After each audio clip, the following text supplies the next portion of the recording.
અને આ વાગી હેટ્રિક। જી ના, ક્રિકેટના મેદાન પર કોઈ હેટ્રિક નથી લાગી, પણ આ હેટ્રિક વાગી છે રાજકારણના મેદાન પર। वोट के लिए कुछ भी कहेगा। 3 દિવસ અને 3 વિવાદાસ્પદ નિવેદનો।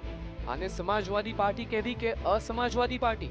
પક્ષની આ સાયકલને હવે રિપેરિંગની જરૂર હોય તેમ લાગી રહ્યું છે। પહેલા પક્ષના વડા મુલાયમસિંહ યાદવ, પછી આઝમ ખાન અને હવે આજે અબુ આઝમી। હવે ખબર નથી પડતી કે કાલે કોણ અને કેવું નિવેદન આપશે। આને નિવેદન તો ના કહેવાય, આને કહેવાય બફાટ। જી હા, ખુલ્લેઆમ બફાટ કરી રહ્યા છે સમાજવાદી પાર્ટીના નેતાઓ। અને આજે તો અબુ આઝમીએ હદ જ પાર કરી નાખી।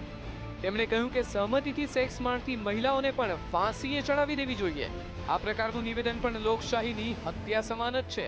બસ રોજ-બરોજ બકવાસ કરવો એ સમાજવાદી પાર્ટીના નેતાઓનું રોજનું કામ થઈ ગયું હોય એવું લાગી રહ્યું છે। મત મેળવવા માટે આ રાજકારણીઓ કઈ હદ સુધી જઈ શકે છે તે તો આપણે જોઈ અને સાંભળી પણ લીધું।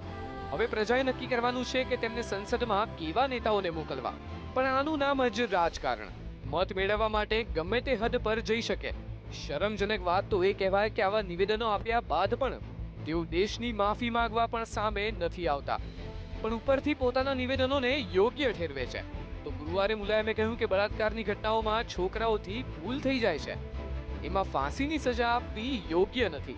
તો હવે આ બધા નેતાઓ અને ગંદા રાજકારણથી દેશના નાગરિકોને ભગવાન જ બચાવે। હવે બસ આપણે તો રાહ જોવાની કે હવે આવતીકાલે કયો નેતા વિવાદાસ્પદ નિવેદન આપશે અને ફરી તેનો પક્ષ બચાવ કરશે અને વિરોધીઓ તે નિવેદનોનો વિરોધ કરશે। BTV bureau.